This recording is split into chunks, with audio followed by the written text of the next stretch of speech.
Welcome to my guys. Sebelumnya, saya sangat berterima kasih banget sama kalian karena kalian sudah mau mengunjungi channel ini. Dan juga terima kasih buat kalian yang sudah mau support channel ini. So, langsung aja kita mulai ceritanya. Scene pun diawali dengan kedatangan sang Ratu Saphir. Saphir mengatakan beraninya membuat masalah di tempat ini. Ratu juga mengatakan pada Bixi kenapa membawa musuh ke istana peri. Dan Ratu langsung mengusir mereka semua pergi dari tempatnya. Di sini, Saphir benar-benar sangat kecewa. Sedangkan Guru Tang terlihat terkejut karena transformasinya yang sedikit tampak aneh. Wujud yang dikeluarkan oleh Saphir akan menguras banyak energi.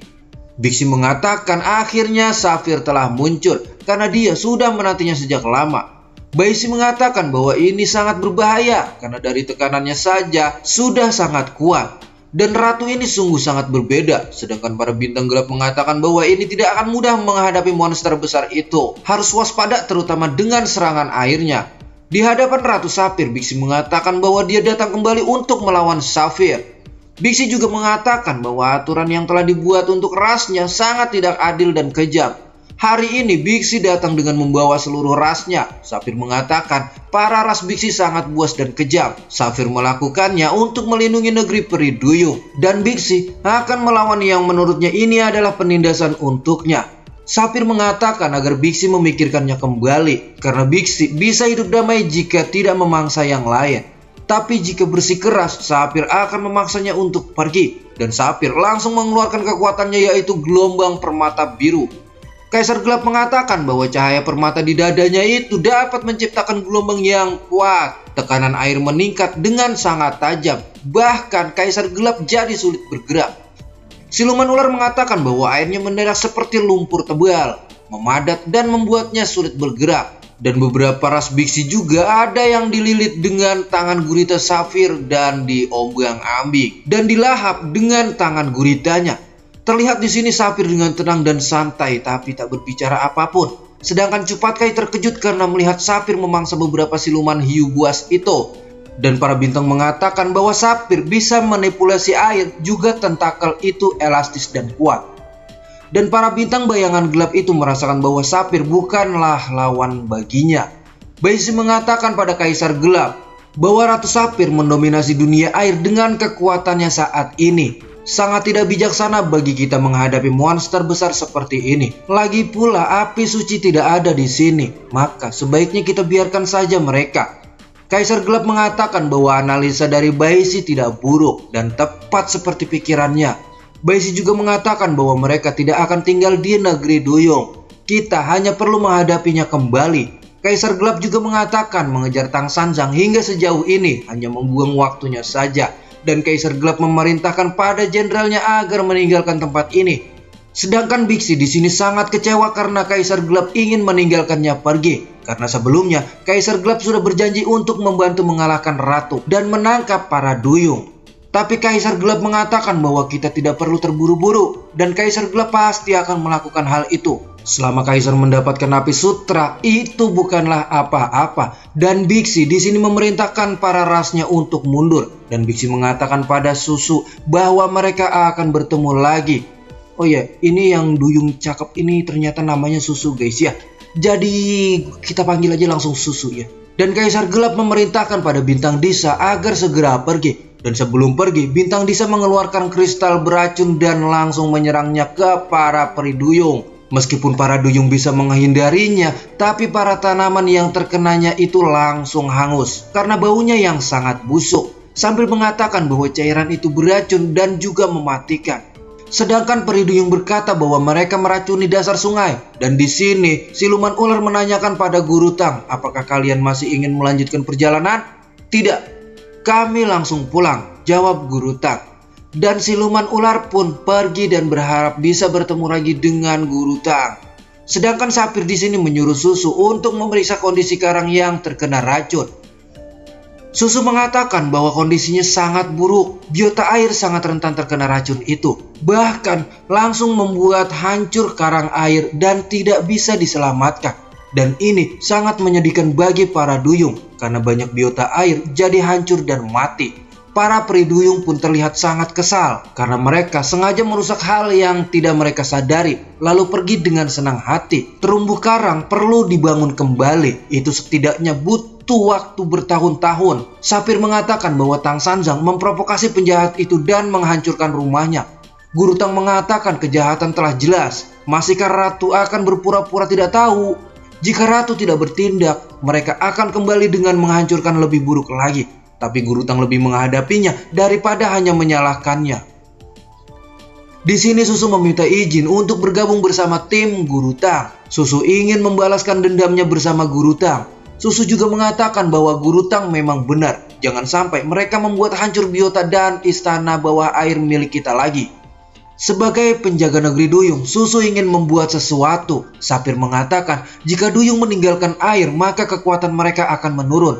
Itu akan berbahaya untuk Susu. Tapi di sini tekad Susu sudah sangat bulat. Bahkan di darat dia merasa bisa menjaga dirinya. Karena itu keputusan Susu, maka Sapir tidak bisa menghalanginya. Tapi Sapir mengatakan agar Susu bisa menjaga dirinya dan kembali dengan selamat. Dan di sini karena Sapir terlalu banyak mengerahkan kekuatannya, Sapir pun akan segera beristirahat. Sedangkan para duyung yang lainnya bekerja sama membuang racun dan jangan sampai menyebar. Dari dalam kaca, Bailang mengatakan bahwa peri duyung sangat sibuk. Mereka berusaha membersihkan dasar sungai yang terkena racun. Mereka sangat sedih. Terumbu karang dan biota air adalah rumah mereka. Tempat yang indah berubah menjadi gersang. Ikan-ikan juga menghilang dan tidak ada lagi yang bisa dimakan. Dan di sini datanglah peri duyung mengatakan pada Bailang bahwa gurunya telah mencarinya. Bailang pun segera menemui gurunya. Sesampainya Bailang di hadapan gurunya, Bailang pun menanyakan ada apa mencarinya. Guru Tang mengatakan bahwa setelah 3 hari kita akan pergi bersama Nona Susu. Sisi pantai berikutnya adalah tempat pertarungan baru kita. Apakah kau siap? Bailang akan melakukan yang terbaik dan Guru Tang ingin mengetahui perkembangan Bailang saat ini. Sebelum menuju ke sisi berikutnya, Guru Tang ingin melakukan penempaan terakhir pada Bailang. Bailang pun segera langsung menyuruh Guru Tang untuk mengeluarkan mantra burungnya. Karena Bailang yakin hari ini bisa menangkapnya dengan mudah. Tapi Guru Tang mengatakan bahwa kali ini Bailang akan disuruh melawan Guru Tang. Dan Bailang disuruh agar biar serius menghadapi Guru Tang. Mengerahkan seluruh kemampuan yang Bailang miliki. Bailang berpikir bahwa gurunya sangat serius ingin mengujinya. Guru Tang akhirnya mengakui kemampuan Bailang. Dan Bailang sangat tersentuh. Guru Tang langsung menyuruh Bailang untuk maju dan jangan merengek seperti perempuan. Bailang pun tidak akan mengecewakan Guru Tang. Bailang akan berusaha keras. Bailang langsung berlari dengan keras dan mencakar Guru Tang dengan cakar serigala laparnya. Bam!